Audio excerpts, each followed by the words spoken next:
Post free agency, coaching moves, and the draft. Here we go. Herd hierarchy. Time is now. Let's go. The top 10 NFL teams according to college.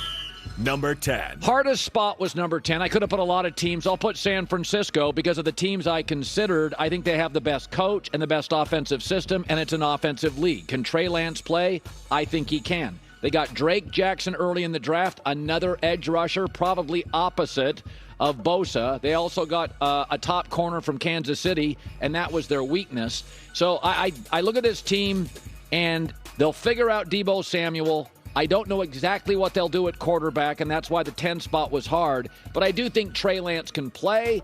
I think an off-season of OTAs, preseason, and camps. I'm betting on the culture and the coach and the roster. Niners at 10. Number 9. This is an easy one for me. Arizona, I think I may have them low. Don't remember Arizona in the last several weeks. Look at what they've done in the last couple of years in September, October, and November. Then they added Hollywood Brown and the best tight end in the draft. Also, don't take away their playoff loss because Kyler refused to run. They're not the same team without it. Every year, Kyler and Cliff Kingsbury have gotten better, and every year they've added weapons. They have pivoted smartly to the right side of the ball 3 years ago as a franchise. Love where they're going. I think they've re-signed the right guys, signed the right guys, and I don't worry about DeAndre Hopkins. He'll be fresh and ready to go by the end of the year. Number 8. I'm going to give the Raiders some love here. Listen, they re-signed Max Crosby and brought in Chandler Jones. So they have 2 elite rushers, plus Devontae Adams, and they've got a coach in Josh McDaniel who's on the right side of the ball. I thought they had a solid draft. Listen, we know what's around this league right now. You got to be able to score points. I got Derek Carr. I got Josh Jacobs. I got Darren Waller. I got Hunter Renfrow. I got Devontae Adams. Folks, there's not much better than that in the league. That may be as good as – that's the best tight end, arguably, the best slot receiver, and the top wide receiver on one team. So I love where the Raiders are at. I also think Chandler Jones sometimes gets forgotten. He's an elite pass rusher for years, and now he teams with Max Crosby. Number 7. I'm going to go with the Chargers. They went and got the best corner on the market, J.C. Jackson. They brought in Khalil Mack opposite Bosa. Watch out. The Raiders and the Chargers, to me, is a coin flip. I think Justin Herbert's got a little higher ceiling as a quarterback. They also went to the interior offensive line with Zion Johnson in the draft. The Chargers were the best team in the league that didn't make the playoffs, and they shored up the 2 areas their coach, a defensive coach, wanted to.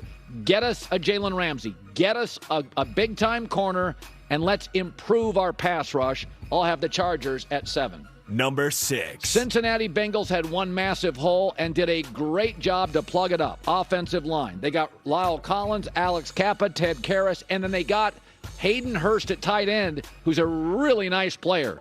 So I like their defense. They had a playmaking defense with a pass rush. We all like Burrow. And we all thought last year they had elite weapons. Now Burrow's going to get another second to throw the ball with all these young wide receivers. Also, we don't know about the division. We don't know who's starting at quarterback for Pittsburgh or in the opening month, Cleveland. By the way, Baltimore just doesn't have the wide receivers now. They lost Hollywood Brown. I like Cincinnati at number 6. Number 5. I give Tampa the 5 spot just because of Tom Brady. He's been in these big games, and the NFC is weaker, so I think they're going to have, more layup games. They also brought in Shaq Mason. Offensive line is fine. Russell Gage, the wide receiver. I mean, they have more wide receivers with experience than almost every team in the league. I do think this is their last run, and this is Tom Brady's last year. But in that division, I mean, they'll probably go 6-0 in division. They'll be able to rest guys, go into the playoffs healthy. Tampa at number 5. Number 4. Now it gets really, really, really, really close. I'm going to go Chiefs at 4. I love that they added Juju Smith-Schuster, drafted Sky Moore, Ronald Jones at running back. I do think this has a chance to be one of the better defenses they've had. Listen, it's a tough division. I don't think that hurts them, but it's the reality of where they're at. I think Kansas City's really good, but I do not think they're as good as the team right above them.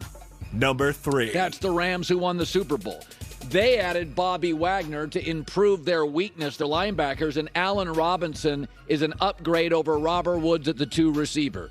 Now, it is hard when you win a championship. Everybody, has a second glass of vino and Bays and Cristal, but it's a pretty low ego team in Los Angeles. Matt Stafford's contract extended, and the Rams are good where you have to be good. Receiver, edge rush, Aaron Donald, corner, quarterback, head coach. So I got the Rams at 3. Number 2. I think Denver's the most improved team in the league. I know you think I'm nuts.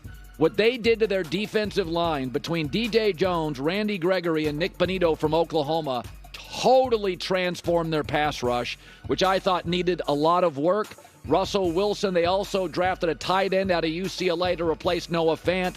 Listen, we saw Stafford go to the Rams, Super Bowl. We saw Brady go to Tampa, Super Bowl. This is not going to take long. They're going to be good opening weekend. By the way, Denver never loses at home in September when they have a legitimate quarterback, so they'll start well. I think Denver is loaded and inches better than the Rams. Number 1. Bills. I thought they had a great draft. They had Von Miller, O.J. Howard, Jamison Crowder. Buffalo right now, there's an argument to be made. They're as good a front office as the league has. I mean, they draft well, they develop well, they play well. They're 13 seconds from getting past Kansas City. I love their draft. I love their additions. They get smart guys. They get playmakers. They went and got Von Miller, Jamison Crowder, just guys that'll make plays in big games. Tight end O.J. Howard, Buffalo. I said this. I thought they were the best team in the league most of last season. They just had some rough edges. I think they've refined them with another excellent draft and offseason. Buffalo Bills number 1. See, you think I'm an L.A. guy. I put Buffalo over the Rams. You think I'm a West Coast guy. I took upstate New York as number 1. Well, I mean, I love the moves that LA made this offseason too, but you have to consider there's a little, a little pullback once you win a championship. It takes the edge off a little bit. A little bit. Like it's incredibly impressive you can come back with the same exact energy level after winning a championship. With that, Peter Schrager's watching our nonsense cheat sheet, Fox Sports.